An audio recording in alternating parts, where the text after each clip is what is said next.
കുറച്ച് ദിവസങ്ങൾക്ക് മുമ്പ് പാലക്കാട് ഒരു സംഭവമുണ്ടായി. പാലക്കാടിലെ ഒരു പള്ളിയിൽ, മഞ്ഞപ്പാറ ജുമാ മസ്ജിദ് എന്ന് പറയുന്ന ആ പള്ളിയിൽ ഒരു മോഷണമുണ്ടായി. പുലർച്ചെ സമയം, അതിരാവിലെ എല്ലാവരും ഉറങ്ങുന്ന സമയം നോക്കിയാണ് ഈ കള്ളൻ ആ പള്ളിയിലുണ്ടായിരുന്ന പണവും മറ്റുമൊക്കെ മോഷ്ടിച്ചത്. ഇതുമായി ബന്ധപ്പെട്ടുകൊണ്ട് ആ പള്ളിയിലെ ഭാരവാഹികളും അവിടെയുള്ള നാട്ടുകാരും പോലീസിൽ പരാതി കൊടുക്കുന്നു.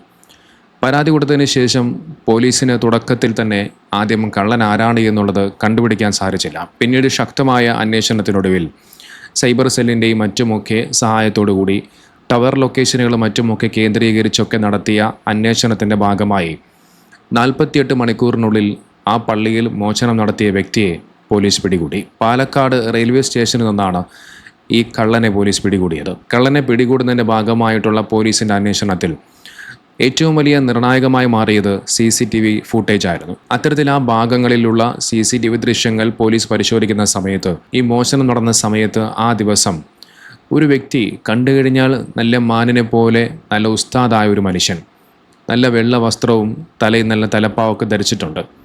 ഒരു വ്യക്തി അതിലൂടെ ഇങ്ങനെ നടന്നു പോകുന്നുണ്ട്. ആ മനുഷ്യനെ കണ്ടു കഴിഞ്ഞാൽ ആർക്കും ഒരു സംശയം പോലും തോന്നില്ല. അത്തരത്തിൽ നല്ല മാനിനെ പോലെ, നല്ല ഉസ്താദിനെ പോലെ വെള്ള വസ്ത്രമൊക്കെ ധരിച്ച് തലപ്പാവമൊക്കെ ധരിച്ച് നടന്നു പോകുന്നവനായിരുന്നു ആ പള്ളിയിൽ മോഷണം നടത്തിയവൻ. CCTV ഫുട്ടേജ് പരിശോധിക്കുന്ന സമയത്ത് ഈ പള്ളിയിൽ നിന്നും ഈ കള്ളൻ അമ്പലവയൽ വരെ നടന്നു പോകുന്നതിൻ്റെ ദൃശ്യങ്ങളൊക്കെ കാണാൻ സാധിച്ചു. പിന്നീട് അവിടെ നിന്നും കോഴിക്കോട്ടേക്ക് KSRTC ബസ്സിൽ കയറി പോവുകയാണ്. പിന്നീട് 48 മണിക്കൂറിന് ശേഷം പോലീസ് പാലക്കാട് റെയിൽവേ സ്റ്റേഷനിൽ നിന്നും ഇവനെ പിടികൂടുകയാണ്. ബേപ്പൂർ സ്വദേശിയായ ശംസുദ്ദീൻ എന്ന് പറയുന്നവനാണ് ഇത്തരത്തിൽ ഉസ്താദുമാർ ധരിക്കുന്ന ഈ വെള്ള വസ്ത്രങ്ങളൊക്കെ ധരിച്ച് ഇത്തരത്തിൽ പള്ളിയിൽ മോഷണം നടത്തിയത്. പോലീസിനെയും നാട്ടുകാരെയും ഒക്കെ പറ്റിക്കാൻ, അവരുടെ ശ്രദ്ധ തിരിക്കാൻ വേണ്ടിയിട്ടാണ് ഇവൻ ഇത്തരമൊരു വസ്ത്രം തിരഞ്ഞെടുക്കാൻ കാരണമെന്നാണ് അവൻ പറഞ്ഞു വയ്ക്കുന്നത്. സ്വാഭാവികമായി നമുക്കറിയാം, ഒരു വ്യക്തി ഇത്തരത്തിലുള്ള വസ്ത്രം ധരിച്ചു പോകുന്ന സമയത്ത് എല്ലാവരും അവർ വിചാരിക്കുന്നത് ഏതെങ്കിലും പള്ളി നിസ്കരിക്കാൻ പോയതായിരിക്കാം, അല്ലെങ്കിൽ മറ്റെന്തെങ്കിലും ആവശ്യത്തിന് പോയതായിരിക്കാം എന്ന് വിചാരിക്കും. ഉസ്താദുമാരൊന്നും പലപ്പോഴും ആരും സംശയത്തിൻ്റെ കണ്ണുകൾ കൊണ്ട് അങ്ങനെ നോക്കാറില്ല. അതുകൊണ്ടാണ് ബുദ്ധിപൂർവ്വം ഇവൻ ആ വേഷവിധാനം തിരഞ്ഞെടുത്തത്. എന്നാൽ ഇവൻ ധരിച്ചു വന്ന ആ വെള്ള വസ്ത്രം പോലും അതിവൻ സ്വന്തമായി കാശ് കൊടുത്ത് വാങ്ങിച്ചതല്ല. നേരെ മറിച്ച് അതും മറ്റുള്ള ഒരു വ്യക്തിയുടെ സാധനമാണ്, അതും മോഷ്ടിച്ചതാണ്. ഇതിവൻ്റെ സ്ഥിരം പരിപാടിയാണെന്നാണ് പറഞ്ഞു വയ്ക്കുന്നത്. ഇത്തരത്തിൽ നിരവധി മോഷണങ്ങൾ ഈ ശംസുദ്ദീൻ എന്ന് പറയുന്ന വ്യക്തി നടത്തിയിട്ടുണ്ട് എന്ന് പോലീസ് പറഞ്ഞു വയ്ക്കുന്നുണ്ട്. എന്തായാലും ഇതുമായി ബന്ധപ്പെട്ടുകൊണ്ട് വന്ന വാർത്താക്കുറിപ്പ് ഞാനൊന്ന് കാണിക്കാം. ഉസ്താദിന്റെ വേഷത്തിൽ പള്ളിയിൽ കയറി മോഷണം നടത്തിയ കള്ളനെ 48 മണിക്കൂറിനുള്ളിൽ പിടികൂടി പോലീസ്.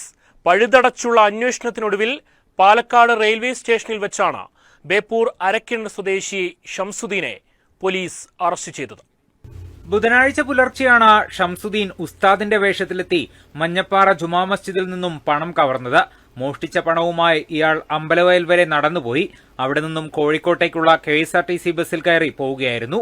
കോഴിക്കോട് നിന്നും പാലക്കാട് റെയിൽവേ സ്റ്റേഷനിൽ എത്തിയ ഷംസുദ്ദീനെ അവിടെ വെച്ച പോലീസ് കസ്റ്റഡിയിലെടുക്കുകയായിരുന്നു.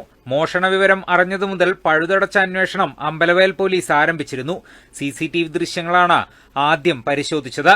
പോലീസിനെ തെറ്റിദ്ധരിപ്പിക്കാനാണ് ഷംസുദ്ദീൻ ഉസ്താദിന്റെ വേഷത്തിലെത്തിയിരുന്നത്. ഈ വസ്ത്രം ഇയാൾ മോഷ്ടിച്ചതായിരുന്നു. അമ്പലവയൽ പോലീസ് സ്റ്റേഷനിലെത്തിച്ച ശേഷം ഷംസുദ്ദീനെ മോഷണം നടന്ന ജുമാ മസ്ജിദിലെത്തിച്ച് തെളിവെടുപ്പ് നടത്തി.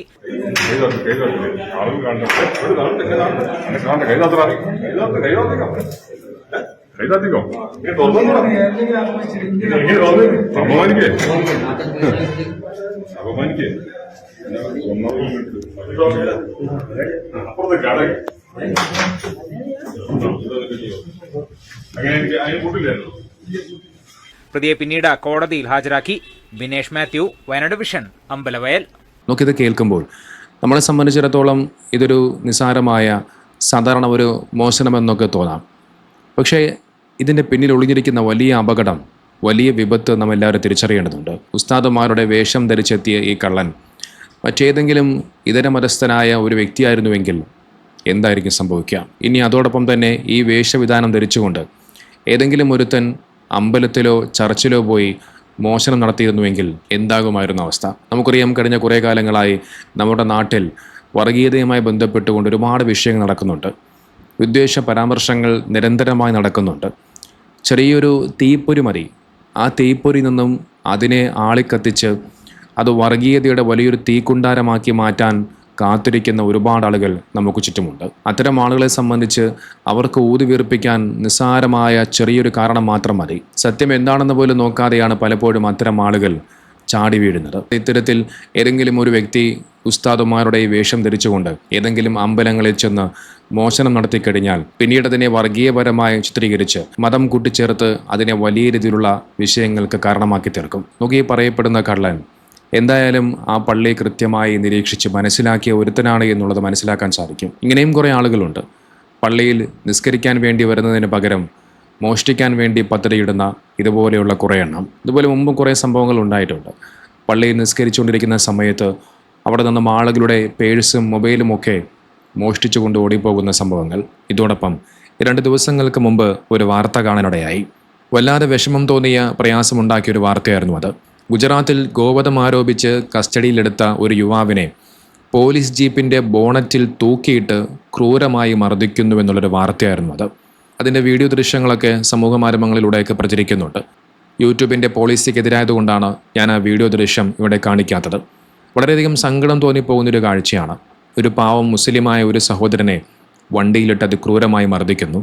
മർദ്ദനമേൽക്കുന്ന ആ സഹോദരൻ വേദന കൊണ്ട് അള്ളാഹുവെ രക്ഷിക്കണേ എന്നൊക്കെ നിലവിളിക്കുന്ന ആ ഒരു കാഴ്ച വേദനയോടുകൂടിയല്ലാതെ പ്രയാസത്തോടുകൂടിയല്ലാതെ കണ്ടു നിൽക്കാനാവില്ല. ഗുജറാത്തിലെ അഹമ്മദാബാദിലാണ് ഗോവധം ആരോപിച്ചുകൊണ്ട് ഇത്തരത്തിൽ കസ്റ്റഡിയിലെടുത്ത ആ യുവാവിനെ കുറച്ച് നരാധമന്മാർ ക്രൂരമായി മർദ്ദിക്കുന്നത്. വിജൽപൂരിൽ നടന്ന അറസ്റ്റിനിടെയാണ് പോലീസ് നടപടി എന്ന പേരിലാണ് ഈ ദൃശ്യങ്ങളൊക്കെ പുറത്തു വന്നത്. വീഡിയോ സോഷ്യൽ മീഡിയയിൽ വ്യാപകമായി പ്രചരിച്ചതോടുകൂടി വലിയ പ്രതിഷേധങ്ങളൊക്കെ ഉയർന്നു വന്നിരുന്നു. അള്ളാഹുവെ എന്നെ രക്ഷിക്കണേ എന്ന മനുഷ്യൻ പാവം വേദന കൊണ്ട് നിലവിളിക്കുമ്പോഴും ആ ചെറുപ്പക്കാരനെ ഒരു സംഘം പിടിച്ചു വെച്ചുകൊണ്ട് മർദ്ദിക്കുകയാണ്. ഒരിറ്റു മനുഷ്യത്വം പോലും ഇല്ലാതെയാണ് ഈ നരാധമന്മാർ ഇത്തരത്തിലുള്ള ഈ ക്രൂരതകൾ ചെയ്തുകൊണ്ടേയിരിക്കുന്നത്. ആ ചെറുപ്പക്കാരനെ ഒരുത്തൻ മർദ്ദിക്കുമ്പോൾ മർദ്ദിക്കാൻ വേണ്ടി മറ്റൊരുത്തൻ ആ ചെറുപ്പക്കാരനെ പിടിച്ചു വയ്ക്കുകയാണ്. പോലീസ് ഉദ്യോഗസ്ഥരാണ് ഇത് മർദ്ദിക്കുന്നത് എന്നുള്ള ആരോപണമുണ്ടെങ്കിൽ പോലും ഈ സഹോദരനെ മർദ്ദിക്കുന്ന നരാധമന്മാർ ആരും തന്നെ യൂണിഫോമിലല്ല എന്നുള്ളത് ആ ദൃശ്യം കാണുമ്പോൾ മനസ്സിലാക്കാൻ സാധിക്കുന്നുണ്ട്. എന്തൊരു ക്രൂരതയാണത്. നമ്മുടെ രാജ്യത്ത് കഴിഞ്ഞ കുറേ കാലങ്ങളായി മുസ്ലിം സമൂഹം അനുഭവിച്ചുകൊണ്ടിരിക്കുന്ന പീഡനങ്ങൾ, പ്രയാസങ്ങൾ അത് തീരാക്കഥയായി മാറിക്കൊണ്ടിരിക്കുന്നു. ഒന്നിനുമേലൊന്നായി എത്രയെത്ര സംഭവങ്ങളുണ്ടായി. ഒരു മുസ്ലിമായി ജനിച്ചതിൻ്റെ പേരിൽ മാത്രം അവരെ ടാർഗറ്റ് ചെയ്തുകൊണ്ട് ഇത്തരത്തിൽ അതിക്രൂരമായി പീഡിപ്പിക്കുകയും മർദ്ദിക്കുകയും ചെയ്യുന്നു. നമുക്കറിയാം, നമ്മുടെ രാജ്യത്ത് ഏറ്റവും കൂടുതലും കയറ്റുമതി ചെയ്യുന്ന ഒന്നാണ് ബീഫ് എന്ന് പറയുന്നത്. ആ ബീഫുകൾ കയറ്റുമതി ചെയ്യാം.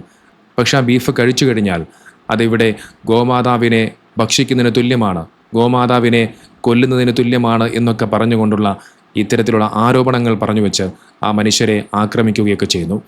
ഗോമാതാവിൻ്റെ പേരും പറഞ്ഞുകൊണ്ട് എത്രയെത്ര മുസ്ലിം സഹോദരങ്ങളെയാണ് ഈ നരാധമന്മാർ കൊലപ്പെടുത്തിയത്. ഇതിനെല്ലാറ്റിനും കാലം കണക്ക് ചോദിക്കാതൊരിക്കലും കടന്നു പോകില്ല. ഈ ചെയ്തു കൂട്ടുന്ന ക്രൂരതകൾക്ക് ഒരു നാൾ മറുപടി പറയേണ്ടി വരും.